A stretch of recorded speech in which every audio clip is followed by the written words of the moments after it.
I struggled in school. I was the kid who spent most of the day chilling out with the janitor in the hallway, right? I was the kid in middle school who had such a hard time keeping his mouth shut that I grew up on a first-name basis with Shirley, the receptionist, in the principal's office.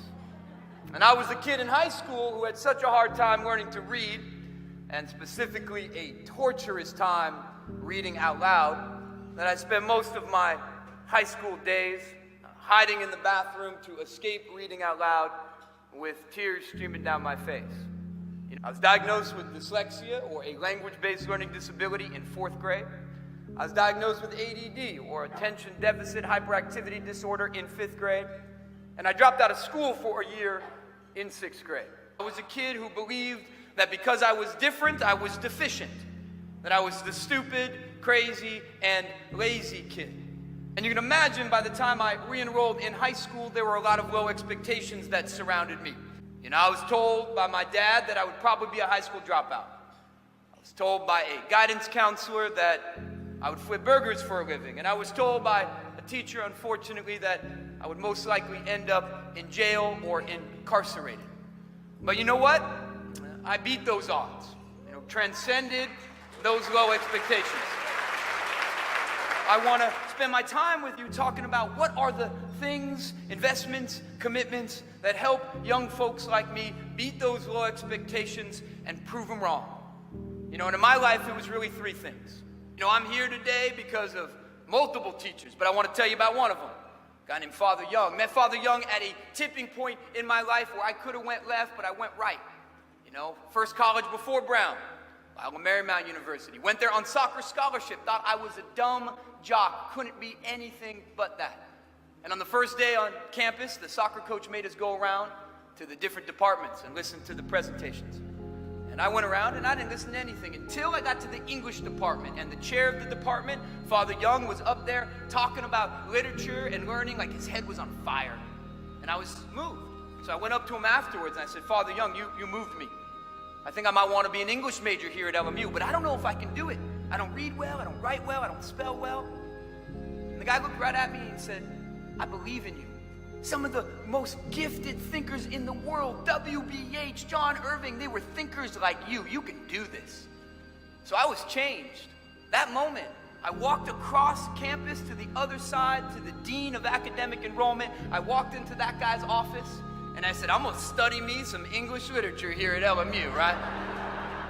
It is game time. Let's do this, And that guy, he pulled out my file, right?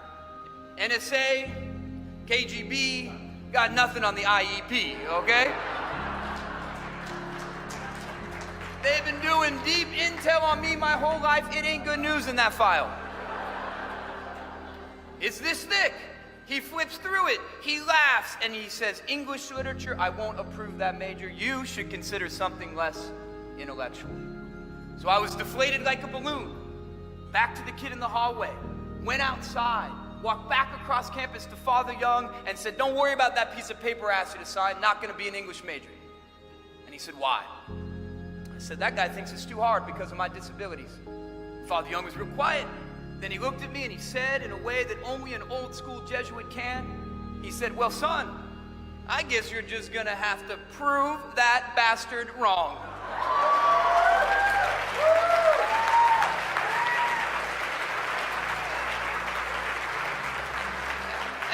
And the next day I enrolled in 4 English literature classes. And that guy who told me I should consider something less intellectual, let's just say that he has an autographed copy of both of my books on his desk right now, right? What impaired me was the belief that because I struggled with reading, I was the dumb kid. Didn't matter what else I was good at. Because I struggled with reading, I was made to feel dumb. I was a kid who believed that because I was different, I was deficient. That I was the stupid, crazy, and lazy kid.